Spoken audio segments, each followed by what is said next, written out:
امت پر اللہ پاک کا رمضان المبارک کا دیا جانا ہے۔ سرکار دو عالم صلی اللہ علیہ وسلم نے ہمیں اس بات کی خبر دی ہے کہ پچھلی امتوں پر رمضان المبارک کے روزے فرض نہیں تھے،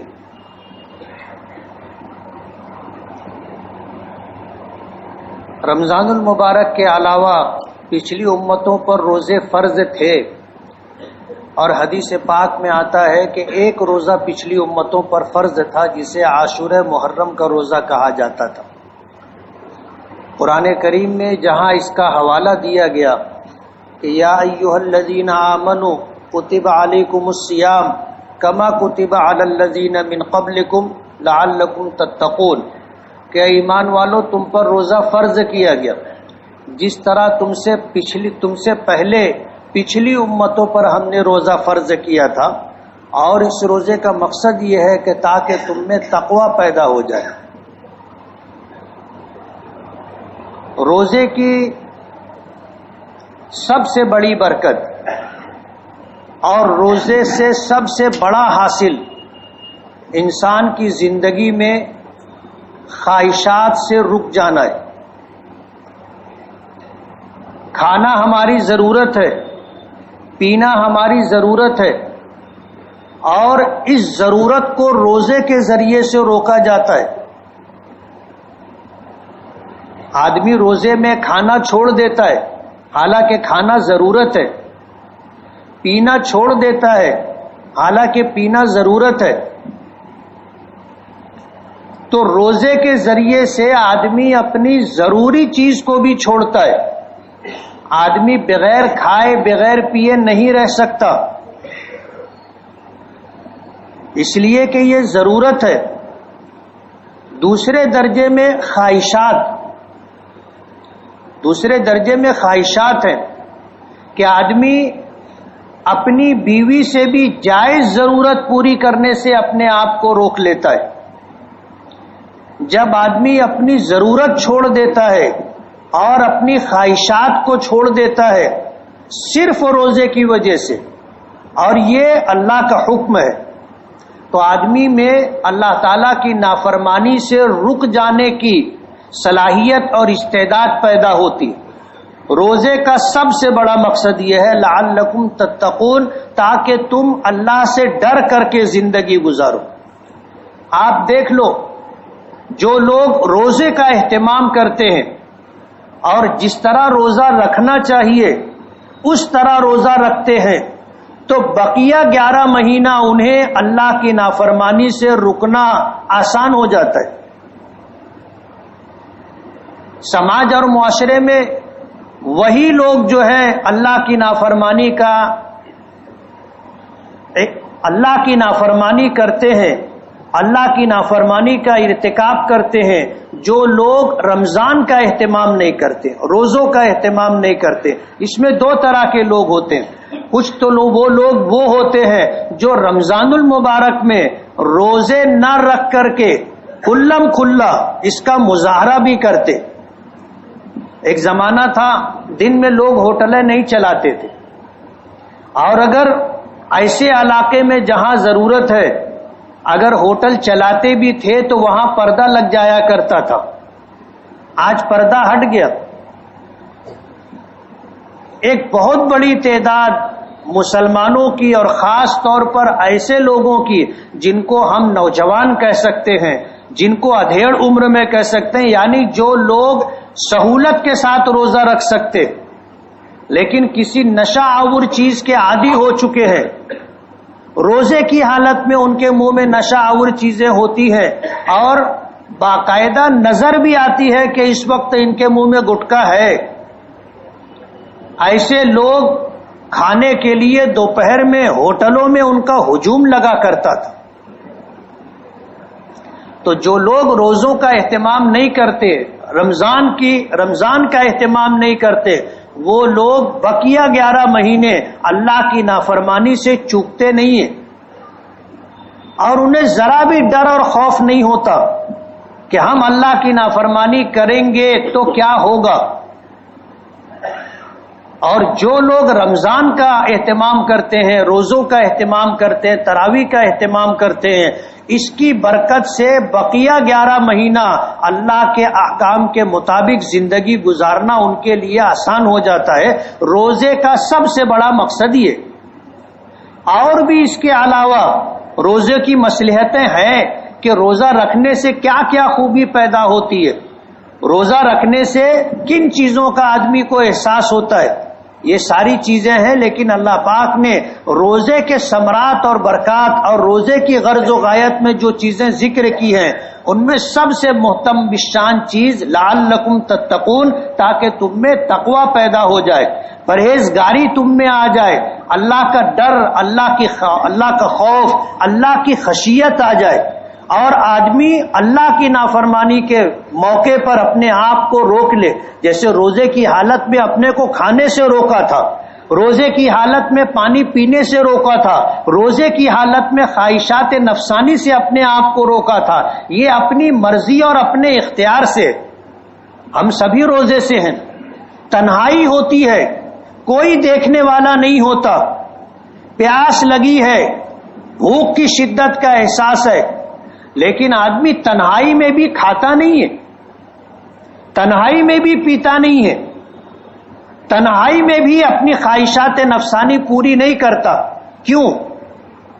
صرف اللہ کی وجہ سے کہ میں نے روزہ رکھا ہے اور اللہ مجھے دیکھ رہا ہے، اور اگر میں کھانا کھاتا ہوں، پانی پیتا ہوں، خواہشات پوری کرتا ہوں تو یہ اللہ کی نافرمانی ہوگی۔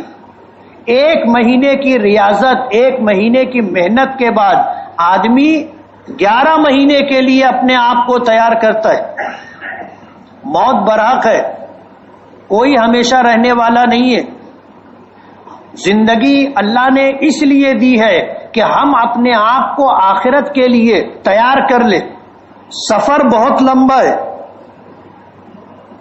سفر بہت لمبا ہے، توشہ جو اچھا لے کر کے جائے گا اس کے لیے راحت ہوگی۔ موت تو برحق ہے، اور اب زندگیاں جیسے جیسے زمانہ گزر رہا ہے اور دنیا قیامت سے قریب ہوتی جا رہی ہے، زندگی کی برکتیں ختم ہوتی جا رہی ہے، زندگیاں مختصر ہوتی جا رہی۔ آپ قبرستان جاؤ گے، اگر معلومات لوگے تو آپ کو یہ چیز دکھے گی کہ آپ 50 کے آس پاس لوگ جا رہے،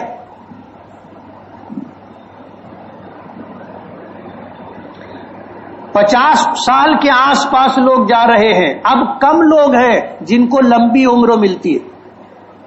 آپ کسی مجمع میں دیکھ لیں، جیسے جمعہ کا یہ مجمع ہے، آپ اگر دیکھو گے بڑی عمر کے لوگ اکا دکا نظر آتے،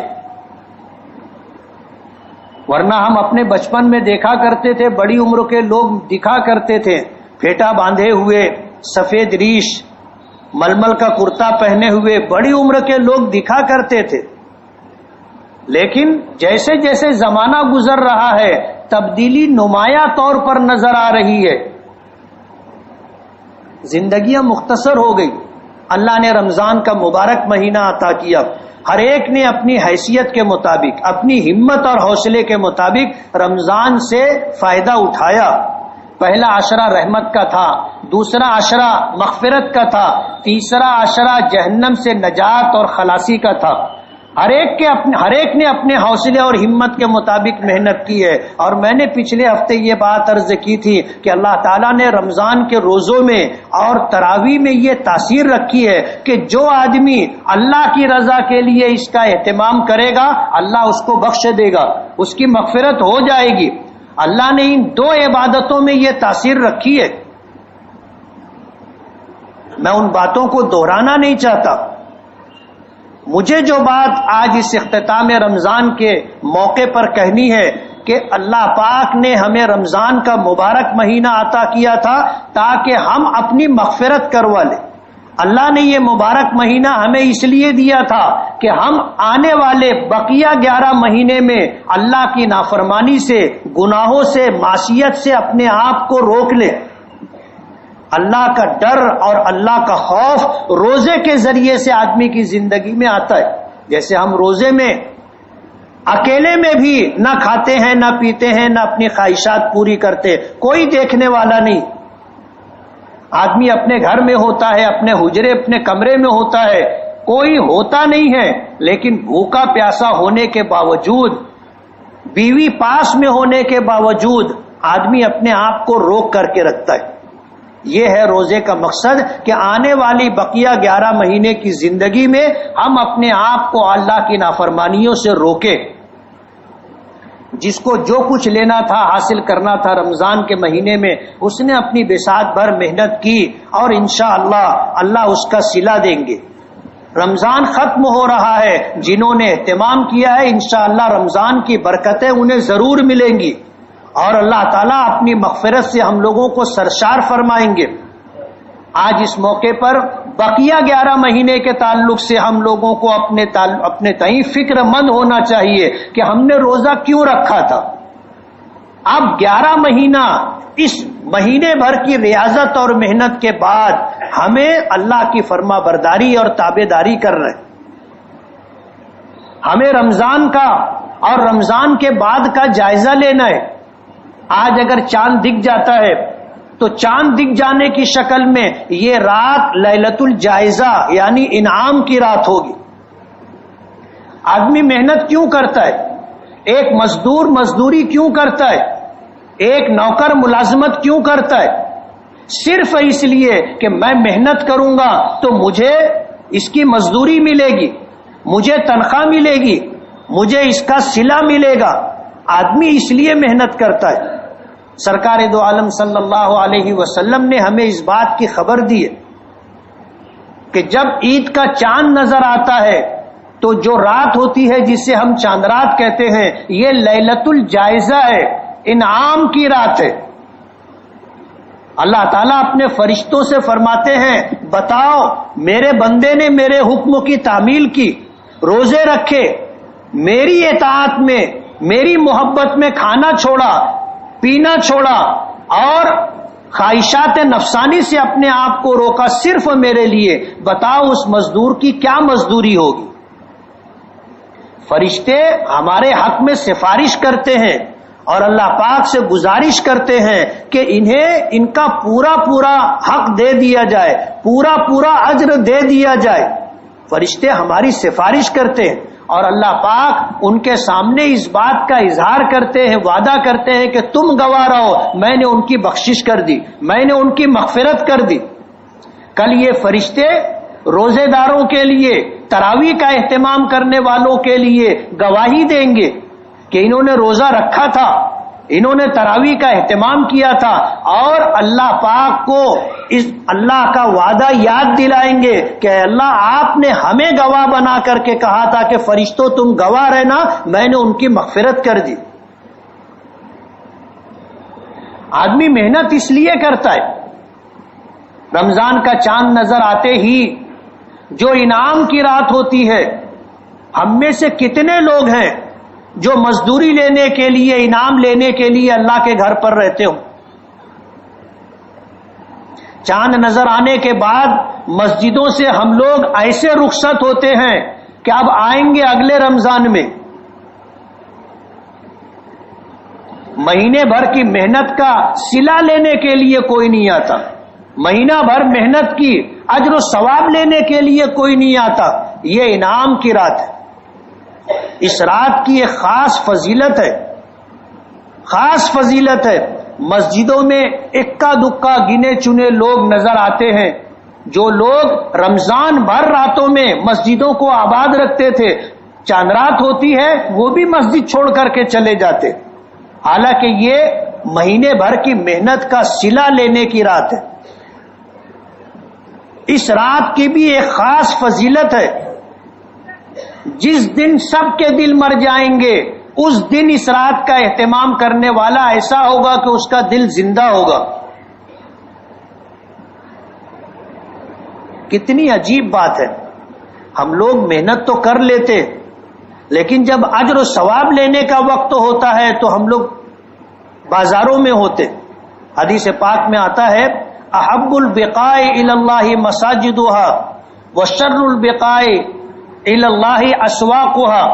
زمین کے ٹکڑوں میں سے بہترین ٹکڑا اللہ کے نزدیک مسجد ہے، اور زمین کے ٹکڑوں میں سے بدترین ٹکڑا بازار ہے۔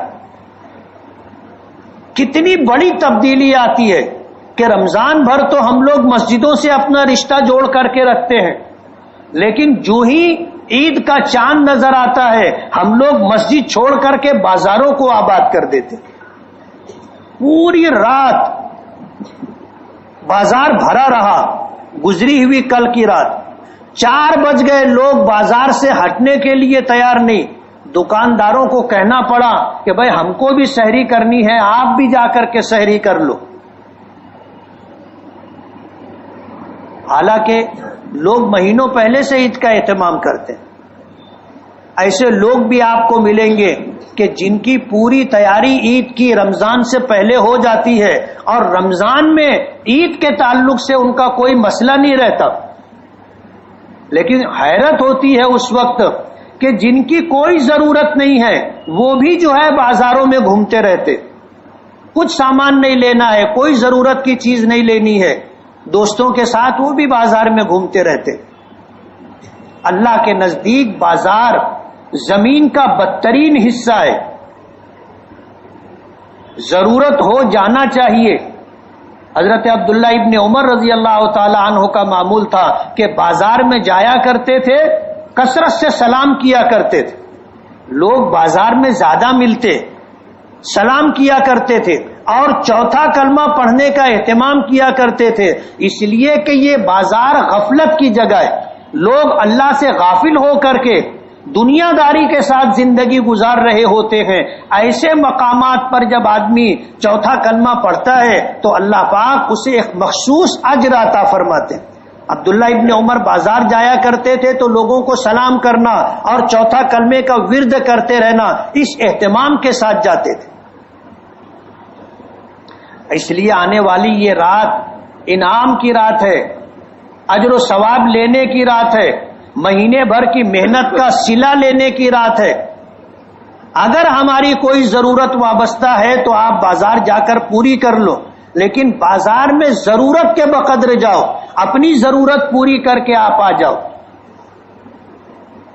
اور اب تو حالات بدل گئے، اب ہماری ضرورت کا سامان بھی ہمارے گھر کی عورتیں خرید کے لاتی۔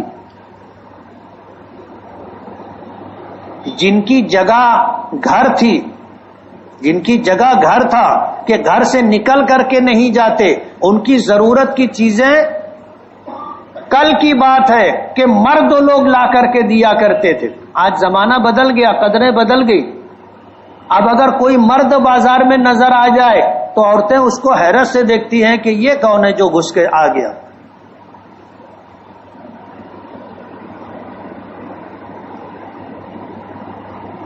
اس لیے چاند دکھ جانے کے بعد جو رات ہوگی یہ لیلۃ الجائزہ ہوگی۔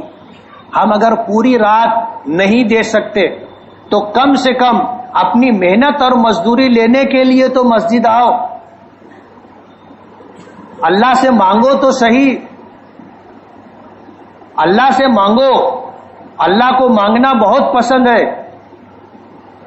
آپ کو جو اجر ملے گا آپ مانگو گے بڑھ کر کے ملے گا۔ اللہ کے خزانے میں کمی نہیں ہے، اللہ کی ذات بڑی بے نیاز ہے، بڑی بے نیاز ہے۔ جو نہیں مانگتا اللہ کو اس کی کوئی پرواہ نہیں ہے، جو نہیں مانگتا اللہ اس سے ناراض ہوتا ہے۔ ان الذین یستکبرون عن عبادتی سیدخلون جہنم داخرین، جو ہم سے مانگنے میں تکبر کرتے ہیں، کبھی مانگتے ہی نہیں، ہم انہیں ذلیل کر کے جہنم میں داخل کریں گے۔ اللہ کو مانگنا پسند ہے۔ نہیں آپ پوری رات دے سکتے، آدھی رات دو، آدھی رات نہیں دے سکتے چند گھنٹے دو، آؤ اللہ سے رو دھو کر کے آپ مانگو، زیادہ سے زیادہ اجرت اور مزدوری لے کر کے جاؤ۔ بے نیازی کے ساتھ زندگی گزارنا کہ ہم نے تو روزہ رکھ لیا، ہم نے تو تراویح پڑھ لی، اب اللہ کو دینا رہے گا دیں گے۔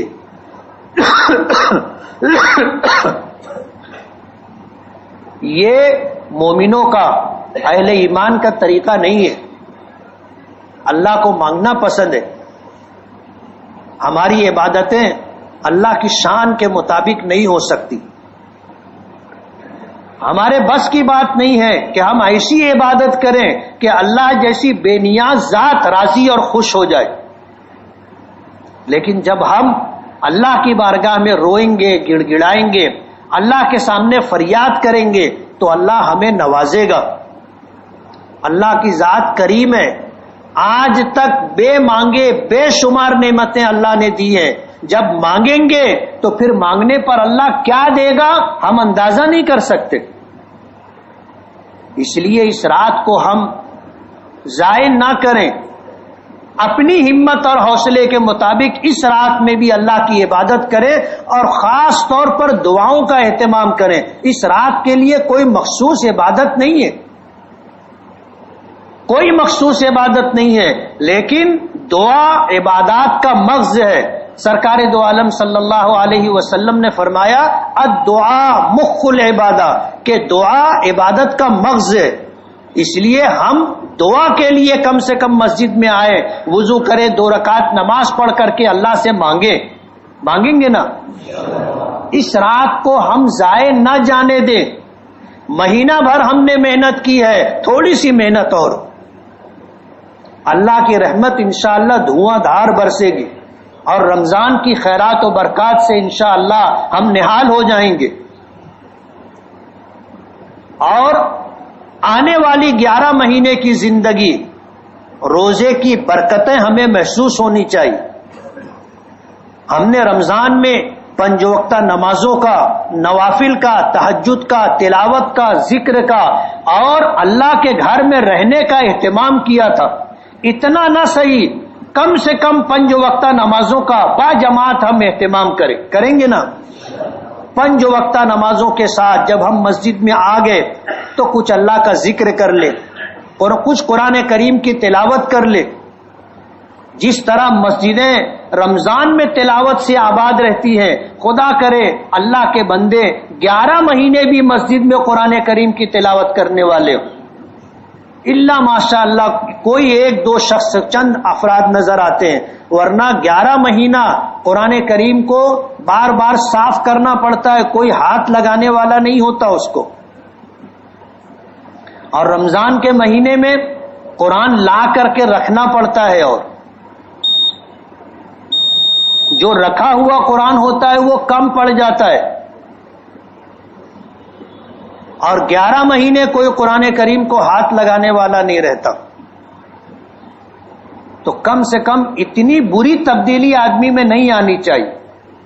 بقیہ 11 مہینے بھی ہم رمضان کا کچھ نہ کچھ اثر اپنے اندر باقی رکھیں، 5 وقتہ نمازوں کا اہتمام کریں اور اسی کے ساتھ ہم اپنا کچھ وقت مسجد میں گزاریں، اللہ کا ذکر کریں، قرآن کریم کی تلاوت کریں. اور مشکل نہیں، کرنے والے کے لیے سب آسان اور نہیں کرنے والے کے لیے بہت مشکل.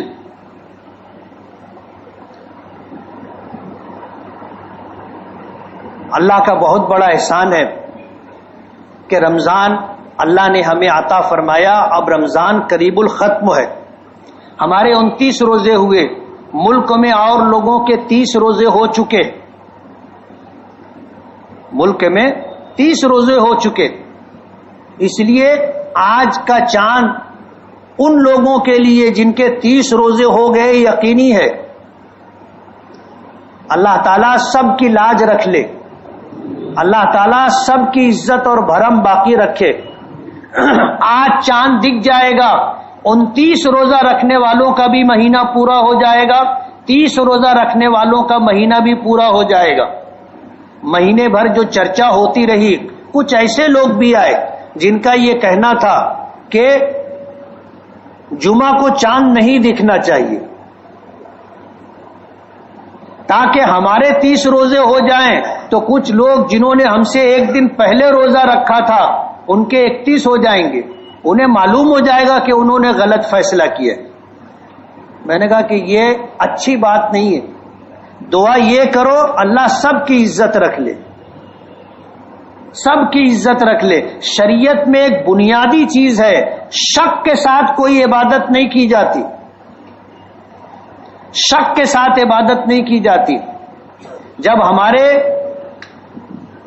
19 روزے ہوئے تھے تو اس وقت یہ چرچا چالو ہوئی اور شہر میں کچھ لوگوں نے ایک دن پہلے اعتکاف شروع کر دیا.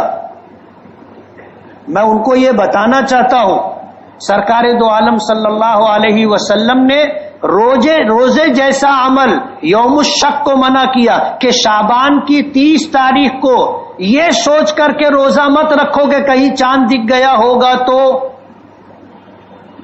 یہ یوم الشک ہے. رمضان بھی ہو سکتا ہے اور شعبان کا آخری دن بھی ہو سکتا ہے. اللہ کے رسول نے منع کیا کہ کوئی عبادت شک کے ساتھ نہیں کی جائے گی. فیصلہ صحیح ہے یا غلط اس سے قطع نظر ہم نے بہت سوچ سمجھ کر کے فیصلہ کیا. گھنٹہ 1.5 گھنٹہ صلاح مشورے کے بعد پورے ملک سے حالات معلوم کرنے کے بعد ہم نے فیصلہ کیا. اور مہینے بھر جن لوگوں نے ہم سے رابطہ کیا اور یہ معلوم کرنا چاہا کہ آپ نے کیسے مانا نہیں، میں نے کہا مجھے حیرت ہے، ہم شعبان میں تھے تو ہم نے چاند نہیں مانا. آپ ان سے پوچھو جنہوں نے چاند دیکھا نہیں اور چاند کو مانا ہے. آپ ان سے پوچھو، ہم سے کیسے پوچھ رہے ہو؟ آپ کو چاند دکھا؟ کہنے لگے نہیں دکھا. آپ کے یہاں مطلب صاف تھا؟ کہا کہ ہاں صاف تھا. میں نے کہا آپ کو دکھائی دیتا ہے نا، تو پھر آپ چاند تھا تو آپ کو کیوں نہیں دکھائی دیا؟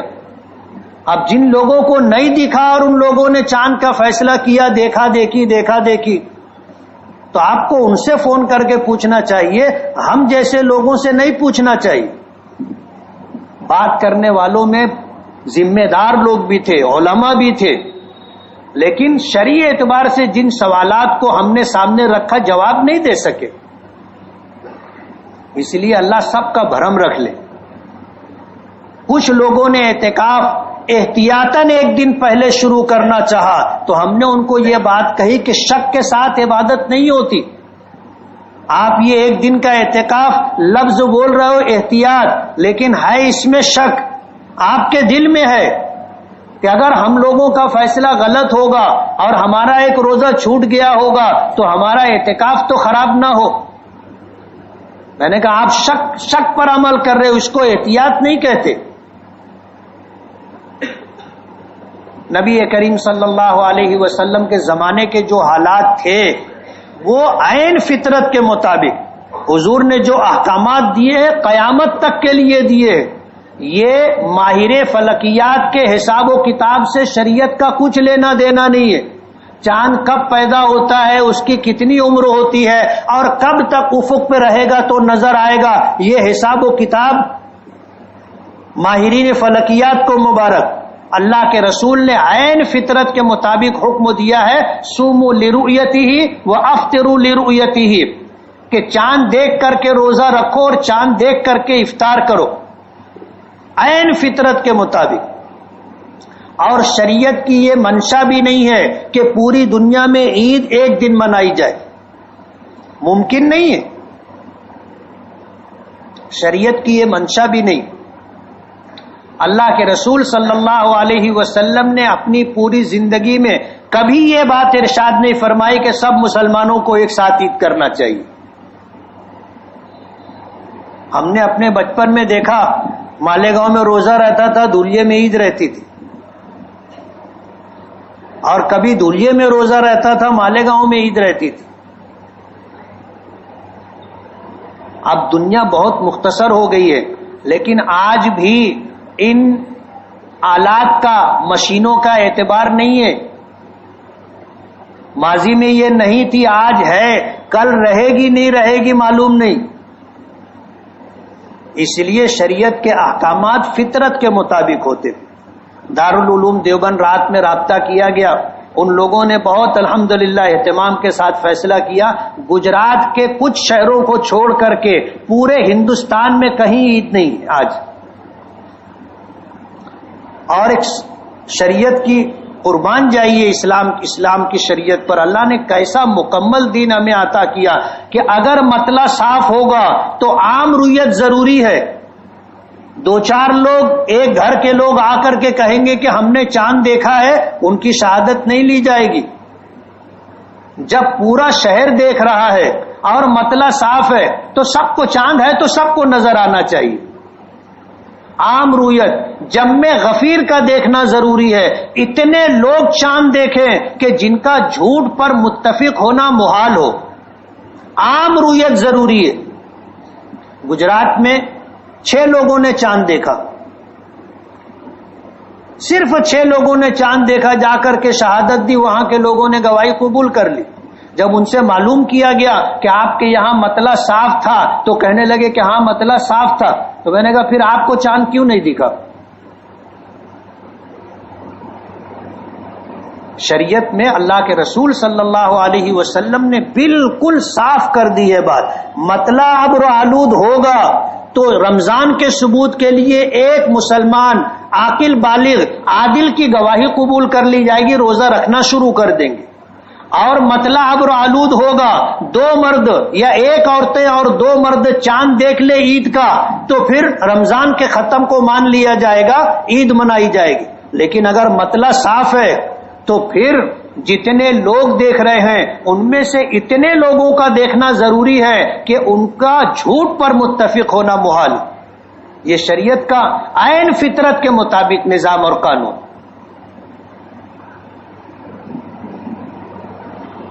الحمدللہ یہ تعلیمات ہمیں مدارس سے ملتی ہے، قرآن و حدیث سے ملتی ہے. ہمارا شہر الحمدللہ مدرسوں کا شہر ہے، اور پورے مہاراشٹر کے اندر مالیگاؤں کو یہ فخر حاصل ہے کہ دین کی بنیادی تعلیمات کے لیے اور دین کی مکمل تعلیم کے لیے مالیگاؤں میں ام المدارس بیت العلوم کا قیام عمل میں آیا تھا، جس پہ قیام پر 150 سال کے قریب عرصہ گزرنے پر آیا ہے. جب پورے مہاراشٹر میں کہیں مدرسہ نہیں تھا تو مالیگاؤں میں مدرسہ بیت العلوم کی بنیاد ڈالی گئی تھی. بیت العلوم ام المدارس کہلاتا ہے، تمام مدرسوں کی ماں.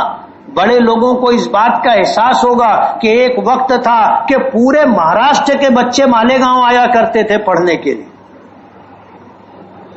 اور بیت العلوم ان کے لیے دینی درسگاہ تھی. میں خود بیت العلوم کا پڑھا ہوا، پرائمری 1 سے لے کر کے 5ویں تک میں نے بیت العلوم میں تعلیم حاصل کی. میں نے 18 پارے بیت العلوم میں حفظ کیے. اس کے بعد پھر دوسرے مدرسوں کی طرف جانا ہوا. بنیادی تعلیم اردو لکھنا پڑھنا حساب ناظر قرآن اور حفظ کے 18 پارے بیت العلوم میں رہ کر کے کیے. آج ملک کی برسر اقتدار حکومت ان مدارس کو ختم کرنے کے در پہ ایسی سازشیں کی جا رہی ہیں اور ایسے قوانین بنائے جا رہے ہیں کہ ان مدرسوں کو سرمایہ ملنا بند ہو جائے، چندہ ملنا بند ہو جائے، اور یہ ادارے بے فیض ہو جائیں. اور مسلمانوں میں جو دینی بیداری ہے اور مسلمانوں کو جو دینی رہنمائی کرنے والے افراد ملتے ہیں مدرسوں سے، یہ ختم ہو جائیں. آپ دیکھ لو، گو ونش کا قانون لا کر کے مدرسے کی 1/3 سے زیادہ آمدنی روک دی گئی. اور افسوس کے ساتھ کہنا پڑتا ہے کہ مسلمانوں کو اس بات کا احساس نہیں ہے کہ مدارس کا کیا مقام ہے. ہماری آخرت بننے میں مدارس کا کتنا بڑا رول ہے، ہمیں اس کا احساس نہیں ہے. مدارس نہیں ہوں گے تو آپ کے بچوں کے کان میں اذان دینے والے لوگ نہیں ملیں گے، اور آپ کے مر جانے پر کوئی نماز جنازہ پڑھانے والا اور کوئی غسل دینے والا نہیں ملے گا. مالیگاؤں میں جو دینی سرگرمی آپ کو دکھتی ہے کہ یہ مسجدوں کا مدرسوں کا شہر ہے، یہ بیت العلوم کی دین. 150 سال کم نہیں ہوتے، یہ 2 دن کی بات نہیں ہے. 150 سال کا عرصہ گزرنے. دارالعلوم دیوبند کی بنیاد پڑی تھی، اسی کے ساتھ ساتھ یہاں پر جو ہے مالیگاؤں میں بیت العلوم کی بنیاد ڈالی گئی تھی. ملک کی موجودہ پالیسی کے اعتبار سے تمام مدارس کے لوگ پریشان ہیں کہ اب مدرسے چلیں گے کیسے. اسباب کے درجے میں لوگ فکر مند ہے، کرنے والی ذات اللہ کی ہے. اللہ کسی کا محتاج نہیں ہے. اللہ مسبب الاسباب ہے، اسباب وہ پیدا کرتا ہے. ہم اسباب کے پابند ہیں، اللہ اسباب کا محتاج نہیں ہے، اسباب کا پابند نہیں ہے، اللہ ادارے چلائے گا، لیکن ظاہر بات ہے دنیا جیسے دارالاسباب میں رہتے ہوئے کوئی نہ کوئی سبب، کوئی نہ کوئی ذریعہ ہوگا۔ اللہ ہمیں ذریعے کے طور پر قبول فرما لے، اللہ ہمیں ذریعے کے طور پر قبول فرما لے، اور ان اداروں کی بقا کے لیے اللہ ہمیں سبب اور ذریعہ بنا دے۔ مدارس کو بڑے مسائل درپیش ہیں، اور مدارس کے لیے سرمایہ ریڑھ کی ہڈی کی حیثیت رکھتا ہے۔ دکھ کے ساتھ کہنا پڑ رہا ہے کہ اس پورے مہینے میں جس طرح مدارس کو چندہ دیا جاتا تھا وہ بات نہیں رہی۔ میں دارالعلوم دیوبند کی رسید بناتا رہا، جمعیت علماء کی رسید بناتا رہا، اور ڈابھیل کے مدرسہ جامعہ اسلامیہ تعلیم الدین کی رسید بناتا رہا۔ مجھے پتا ہے کہ پچھلے سال کس طرح چندہ آتا تھا اور اس سال کس طرح آیا، کافی کمی آئی ہے۔ مدرسہ بیت العلوم کے ذمہ داران نے یہ آپ سے گزارش کی ہے اور مجھے اس بات کا پابند کیا کہ جامع مسجد کا ٹرسٹ اور مدرسہ بیت العلوم کا ٹرسٹ ایک ہے۔ آج مدرسہ بیت العلوم کو ماضی میں جس طرح سالہائے گزشتہ میں چندہ ملا کرتا تھا اس میں کافی فرق آ چکا ہے، اس لیے انہوں نے یہ گزارش کی ہے کہ ہمیں ابھی اس جمعہ کی نماز میں مدرسہ بیت العلوم کے لیے چندہ کیا جائے گا۔ یہ ہمارے مدرسے مالیگاؤں کی شناخت رہی ہے۔ آپ کو مالیگاؤں میں جو علماء نظر آتے ہیں یہ بیت العلوم کی دین ہے، جو ادارے نظر آ رہے ہیں یہ بالواسطہ یا بلا واسطہ مدرسہ بیت العلوم کی دین ہے۔ اس لیے آپ سے یہ گزارش ہے کہ نماز کے بعد مدرسہ بیت العلوم کے ذمہ داران کی طرف سے آپ سے یہ گزارش کی جا رہی ہے کہ دروازوں پر لوگ مدرسہ بیت العلوم کے لیے چندہ کرنے کے لیے کھڑے ہوں گے۔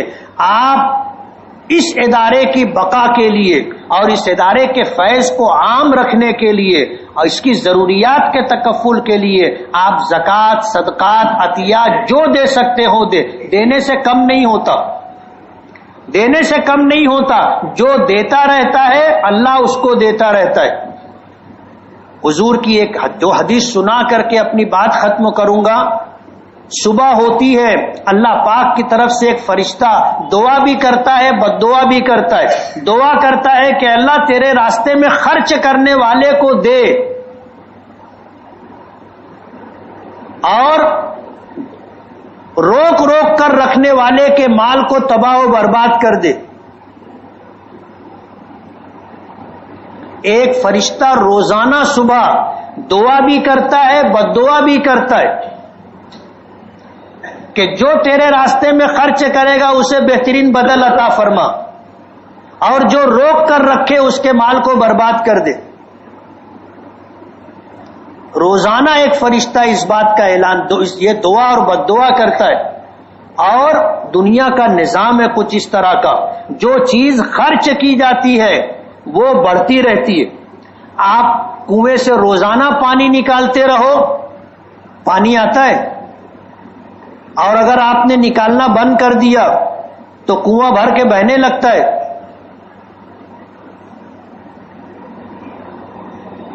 جو اس کی سطح آب ہے آہستہ آہستہ اترنے لگتی ہے کہ اب یہاں کے لوگوں کو میری ضرورت نہیں ہے، یہ پانی کہیں اور چلا جاتا ہے۔ اور جس کنویں سے، جس بورنگ سے مستقل پانی لیا جاتا رہتا ہے، آپ کی زندگی ختم ہو جائے گی، پانی ختم نہیں ہوتا، الا ماشاء اللہ کوئی بات ہو گئی تو ہو گئی، ورنہ یہ پانی چلتا رہتا ہے۔ اس لیے خرچ کرنے والے کو اللہ بدل دیتا ہے، روک کر رکھنے والے سے اللہ روک لیتا ہے۔ آج ہمارے شہر کو اور شہر کے اس خاص مخصوص ادارے کو آپ کے تعاون کی ضرورت ہے۔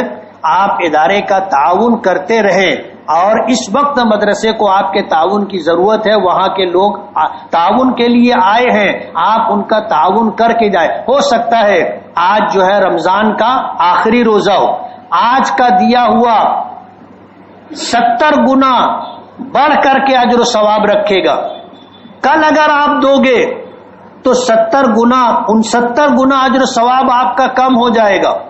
اور ایک بات اور کہ آج جمعہ کا دن ہے، اور جمعہ کا دن بقیہ 6 دنوں کے مقابلے میں 70 گنا زیادہ اجر رکھتا ہے، تو آپ اگر 70 کو 70 سے ضرب دو گے تو آپ کو حیرت ہوگی کہ اللہ پاک آج کے دن کتنی، یعنی ہماری عبادتوں پر کتنا اجر و ثواب عطا کرے گی۔ اس لیے آپ سے یہ گزارش ہے کہ مدرسہ بیت العلوم کا تعاون کریں، جن حضرات نے سنتیں نہ پڑھی ہو وہ سنتیں پڑھ لیں۔